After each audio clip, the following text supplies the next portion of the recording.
नमस्कार। मैं अपने बुद्धि और मन से बहुत ज़्यादा परेशान हो गया हूँ। एक कमेंट आया था लाइव में। इसके सॉल्यूशन से पहले जीव की पृष्ठभूमि पर थोड़ा नज़र डालते हैं। जीव एक अनादि तत्व है। ये एक तरह से बिल्कुल ब्लैंक जैसा होता है। तो जैसे जैसे ये माया के संज्ञान में आता है तो ये मायामयी हो जाता है। बुद्धि के सानिध्य में आता है तो बुद्धि जैसा हो जाता है। मन के संज्ञान में आता है तो मन जैसा हो जाता है। शरीर के अंदर आता है तो शरीर मानने लगता है अपने आप को। फिर उसके बाद जब इसकी यात्राएं इस दृश्यमान वाले जगत में होती है तो जो जो इसके इर्द गिर्द होता रहता है उन सबको ये कैप्चर करते रहता है, भले ही अच्छा हो या फिर बुरा हो, और उन सबको ये पकड़ के भी बैठता है। तो मन बुद्धि हमारे पास हमेशा दुख खींच करके लाते हैं। हमारे मन में जो भी इच्छाएं पनपती हैं, भले ही इच्छा पूरी ना होने से पहले हमें बहुत ज़्यादा क्रेज होता है उसके बारे में कि काश मेरा ये सपना पूरा हो जाए, लेकिन जैसे ही वो सपना पूरा होता है वो एक दिन ऑटोमेटिक दुख में कन्वर्ट हो जाता है। लेकिन हम इतने जागरूक नहीं होते हैं कि जो भी दुख हमारे साथ में चल रहे होते हैं उनको स्कैन कर सकें कि इसकी शुरुआत आखिर हुई कहाँ से थी। तो वास्तव में इनकी शुरुआत बुद्धि से, मन से हुई होती है। और शुरुआत में ये एज ए सुख हमको अट्रैक्ट करते हैं, आकर्षित करते हैं, और उसके बाद ये एक दिन दुख में कन्वर्ट हो जाते हैं। तो कुछ इस तरह से तो ये जगत चलता है जिसमें जीव अपने आप को भरते रहता है और साथ में जीव उसके बाद अहंकारी भी हो जाता है। वो कई सारी मान्यताओं और धारणाओं को भी अपने अंदर भर जाता है। मतलब एक कंप्लीट परेशान होने वाला जीता जागता पुतला या फिर पैकेज एक जीव बन जाता है। लेकिन सबसे ज़्यादा परेशान उसे अगर कोई करता है तो उसका बुद्धि और मन करता है, और ये ऑटोमेशन में होते हैं। मतलब बुद्धि हमारा चलते जाता है, मन हमारा चलते जाता है, और जो जो इसके इर्द गिर्द आता है उन सबको ये अपने आप में भरते जाता है और खुद भी परेशान रहता है, उलझते रहता है। ऐसे ही हम इंसानों की जिंदगी चलती है। सच बताऊं तो जो ये अनादि तत्व जीव होता है ये हर किसी विषय के साथ तादात्म्य में जोड़ लेता है। मन के साथ में ये तादात्म्य में जोड़ लेता है, बुद्धि के साथ में ये तादात्म्य में जोड़ लेता है। तादात्म्य मतलब एक तरह का अटैचमेंट आप कह सकते हैं।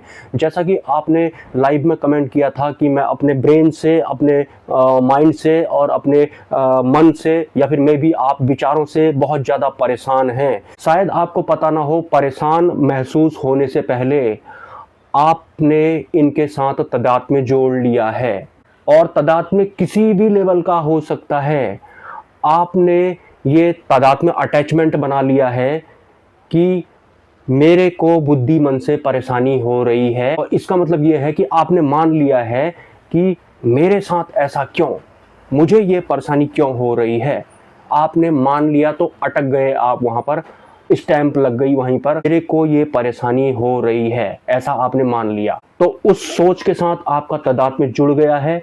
ऑटोमेटिक जब भी आपको इस तरह का ख्याल आता है, परेशान होते हैं, तो उसके बाद वही तादात्म्य वहीं से स्टार्ट होता है जहां से आपको पेन होता है इस दुनिया को देख करके, या फिर बुद्धि मन में जैसा भी आपके साथ में चल रहा है। इस वाली प्रॉब्लम से मैं अच्छी तरह से वाकिफ हूँ जो आपके साथ में हो रहा है। ये तादात्म्य को आपको समझना पड़ेगा। ये जो जीव है ये हर किसी के साथ तादात्म्य में जोड़ लेता है। आपके बुद्धि मन ने बिना मतलब की परेशानियों से तादात्म्य में जोड़ लिया है और मान लिया है कि मैं परेशान हूँ, और वहाँ पर लॉक लग गया है। तो इस तादात्म्य की वजह से आप ऑटोमेटिक अब परेशान होते ही जा रहे हैं। तो इसके ऊपर आपको गहन मंथन करना पड़ेगा कि ये तादात्म्य आखिर होता क्या है। एक आत्मा होती है हमारी जो कि इन सब से डिटैच होती है, उसे कोई फर्क नहीं पड़ता है ये जीव उसकी तरफ ना बढ़ करके इसको पहले ही माया भ्रमित कर देती है, या फिर ये इंद्रियों के लालच में आ जाता है, और बहुत सारे ऐसे खुद को ही परेशान करने वाले, उलझने वाले तादात्म्य यानी कि अटैचमेंट जोड़ बैठता है, और एक दिन कमेंट करता है कि मैं अपने बुद्धिमन से बहुत ज़्यादा परेशान हो गया हूँ। अगर आप मार्केट में जाएंगे तो आपका तादात्म्य बुद्धि मन के साथ कुछ इस तरह का जुड़ गया है कि भले ही आप मार्केट में आपका ज़्यादा कोई काम ना हो, लेकिन चलते फिरते जो भी चीज़ें आपको टकरा रही हैं, चल रही हैं, थोड़ी बहुत दिखी, थोड़ी बहुत नहीं दिखी, उन सब को भी ये परेशानी के रूप में ही अंदर को ग्रहण कर रहा है। क्योंकि आपने तादात्म्य क्या बना लिया है कि मेरे को ये परेशान क्यों कर रहे हैं, मतलब मेरे को ये बुद्धिमान परेशान कर रहे हैं मेरे। तो अब वो वही वाला ऑटोमेटिक कर रहे हैं और थोड़ा सूक्ष्म रूप में भी कर रहे हैं, तो अब आपको पता ही नहीं लग रहा है कि ऑटोमेटिक क्यों हो रहा है। तो इसका जो सॉल्यूशन होता है सिंपल, मैंने आपको शायद लाइव में बताया होगा, ठीक तरह से नहीं बताया होगा तो मैं आपको बताता हूँ। आपको अपने वास्तविक स्वरूप की ओर बढ़ना होगा। बुद्धि आपका वास्तविक स्वरूप नहीं है, मन आपका वास्तविक स्वरूप नहीं है। और हाँ, बुद्धि और मन को आपको कंट्रोल करने की बिल्कुल भी कोशिश नहीं करनी है, ना ही त्राटक जैसी कोई मन को कंट्रोल करने वाली, एकाग्र करने वाली कोई साधना करनी है। ठीक, आप मन को कंट्रोल करेंगे तो आप मन के कंट्रोल में ही अटक के रह जाएंगे, हमेशा कंट्रोल करते रहेंगे। जैसे ही त्राटक खत्म, कंट्रोलिंग खत्म। और बुद्धि का भी सेम यही होता है। तो इनको कंट्रोल नहीं करना है, इनको ऐसे ही रहने देना है। ये ऐसे ही रहते हैं, ये चलते रहते हैं। आपको अपने वास्तविक स्वरूप की ओर बढ़ना है। वास्तविक स्वरूप की ओर बढ़ने के लिए आपको आत्मज्ञान वाली राह पर चलना होगा।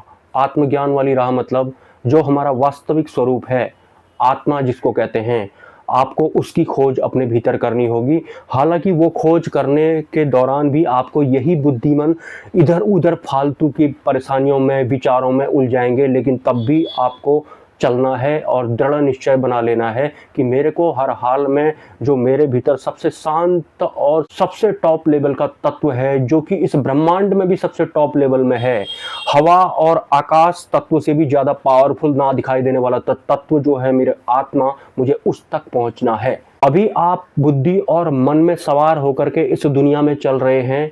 एक दिन आप आत्मा में सवार होकर के इस दुनिया में चलेंगे और ये बुद्धि मन उसके बाद आपको इस तरह से प्रभावित नहीं कर पाएंगे, ना ही ये इस तरह से दुख खींच करके लाएंगे।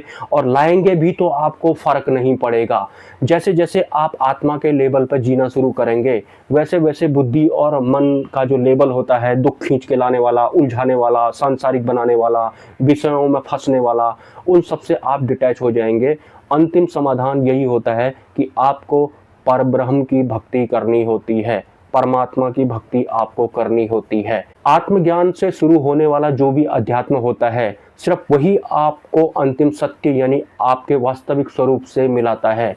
अपने वास्तविक स्वरूप से मिलने के लिए आप तरह तरह के प्रयोग कर सकते हैं। जैसे कि आप मृत्यु ध्यान कर सकते हैं। मृत्यु ध्यान आप जैसे ही करेंगे कि ये मेरी बॉडी है और मैं मर चुका हूँ, ये मेरा शरीर है, अब मुझे ले जा रहे हैं, मेरे को फूंक दिया गया है, इस तरह से तो आप अपने शरीर से अलग हो जाएंगे। और वैसे भी आप ये शरीर नहीं है, ना ही आप बुद्धिमान है, ना ही आप विचार हैं, ना ही आप नींद हैं। इवन नींद भी आप नहीं हैं। और ये जो भी आपको पता लग रहा है अपने बारे में कि मैं ये भी नहीं हूँ, मैं वो भी नहीं हूँ, ये जिसको पता लग रहा है उसी को आपको पकड़ना है। वही आपका वास्तविक स्वरूप है, उसमें आपको टिकना है।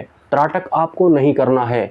मन कंट्रोलिंग, माइंड कंट्रोलिंग आपको नहीं करनी है। भी लोग बुद्धि और मन को कंट्रोल करते हैं, वो तब तक ही शांत रह पाते हैं जब तक वो पर्टिकुलर चीज कर रहे होते हैं। उसके बाद सिचुएशन पहले की जैसी हो जाती है। और हमारा वास्तविक स्वरूप जो होता है वो अननोन होता है, अनट्रेसेबल होता है, अनआइडेंटिफाइड जैसा वो होता है।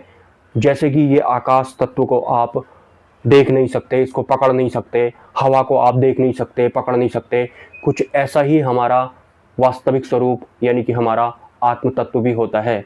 अगर आप गहन चिंतन मंथन करेंगे तो आप अपने वास्तविक स्वरूप तक जरूर पहुंच जाएंगे। इस विषय पर अगर आप कुछ लिखना चाहते हैं तो लिख सकते हैं। मिलते हैं किसी नेक्स्ट वीडियो में। नमस्कार, हैव अ नाइस डे। जय स्वामी नारायण। ये आपको देखने से